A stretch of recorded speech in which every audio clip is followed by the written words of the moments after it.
6 به توان x به علاوه 6 به توان y مساوی 42 و x به علاوه y هم مساوی 3.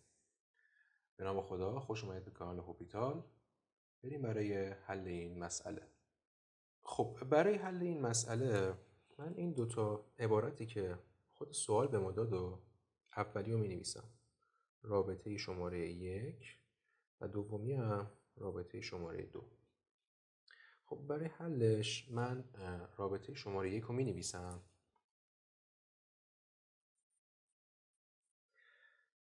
شیش به توان x به علاوه 6 به توان y مساوی 42.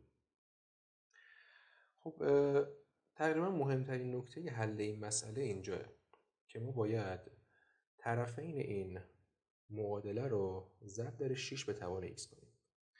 اما خب دلیلش رو جلوتر متوجه میشید که برای چی. خب دو طرف رو ضرب در 6 به توان x میکنم چه 6 به توان x در 6 به توان x به علاوه 6 به توان y در 6 به توان x و 42 ضرب در 6 به توان x. خب از این ضرب ما می نویسیم 6 به توان x به توان 2 به علاوه. خب ضرب دو تا عدد که توان دارن پایه هاشون یکیه، پس ما یک پایه رو می نویسیم و توان ها رو با هم جمع میکنیم. مساوی 42 ضرب در 6 به توان x. خب حالا اگه دقت کنید ما عبارت y به علاوه x اینجا داریم و خود مسئله هم طبق این رابطه شماره 2 y به علاوه x رو ما داد 3. پس به خاطر همین طرفین معادله رو ضرب در 6 به توان x کردیم که اگه اینو جایگذاری کنیم و به جاش 3 بنویسیم داریم 6 به توان x به توان 2 به علاوه میشه 6 به توان 3 که 6 به توان 3 برابر 216 مساوی 42 در 6 به توان x. خب همونطور که الان مشاهده میکنید معادله‌ای که ابتدا داشتیم اینجا یک معادله بود و دو مجهول، اما با این ضربی که انجام دادیم الان تبدیل به یک معادله و یک مجهول شد و به راحتی میتونیم با یک تغییر متغیر اینو حلش کنیم. خب من تغییر متغیر میدم و 6 به توان x رو مساوی u در نظر میگیرم. خب حالا کافیه که این تغییر متغیر رو توی عبارت جایگذاری بکنیم. 6 به توان x به توان 2 میشه u به توان 2 به علاوه 216 مساوی 42 در u. خب من 42 u رو میارم این سمت معادله میشه u به توان 2 منهای 42 u به علاوه 216 مساوی 0. این u هست.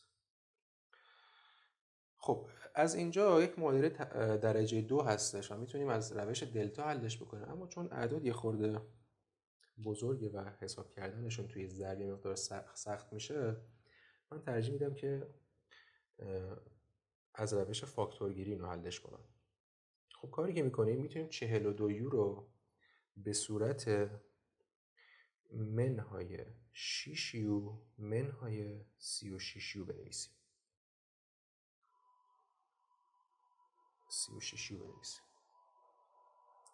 خب حالا میتونیم مینویسیمش اول یو به توان 2 منهای 6 یو منهای 36 یو به علاوه 216 مساوی 0.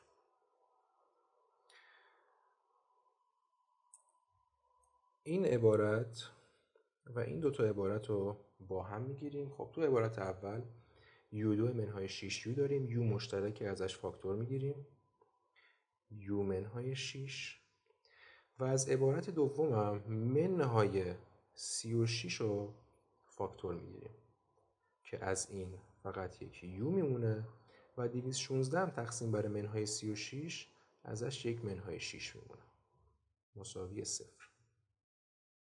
خب حالا اگه دقت کنید ما عبارت u منهای 6 توی دوتاشون مشترک داریم، پس ازش فاکتور میگیریم و از این فقط یک u میمونه و از این هم منهای 36 مساوی 0. خب همونجوری که میبینید این عبارت دو تا جواب داره.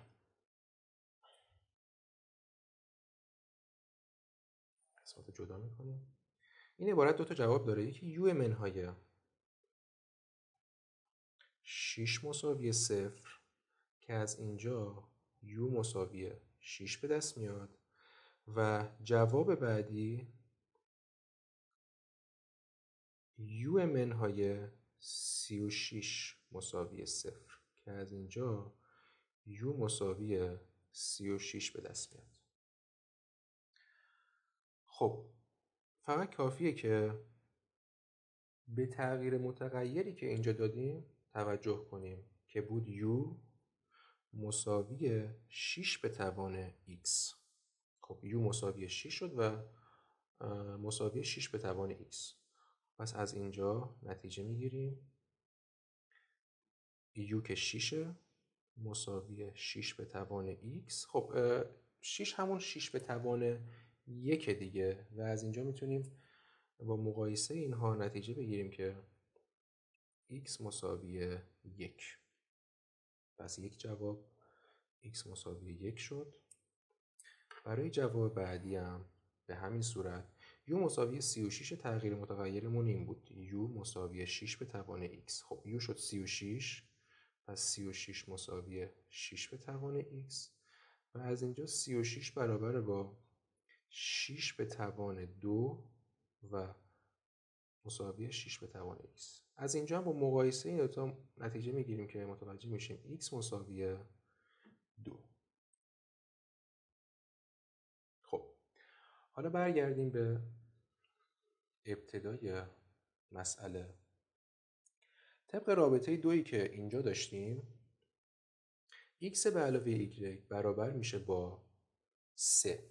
خب اینجا می نویسم x به علاوه y مساوی شد با 3. حالا دو تا عدد برای دو تا مقدار به عبارتی درست ترشه برای x به دست آوردیم. یک x مساوی 1 و بعدی x مساوی 2.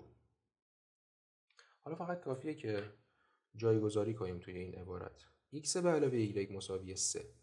اگر x 1 در نظر بگیریم 1 به علاوه y مساوی 3 پس y مساوی 2 و به ازای x مساوی 2 میشه 2 به علاوه y مساوی 3 و y مساوی 1.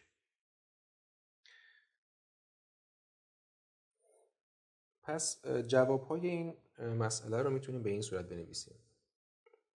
x و y مساوی میشه در ازای x مساوی 1 y 2 به دست میاد و در ازای x مساوی 2 y 1.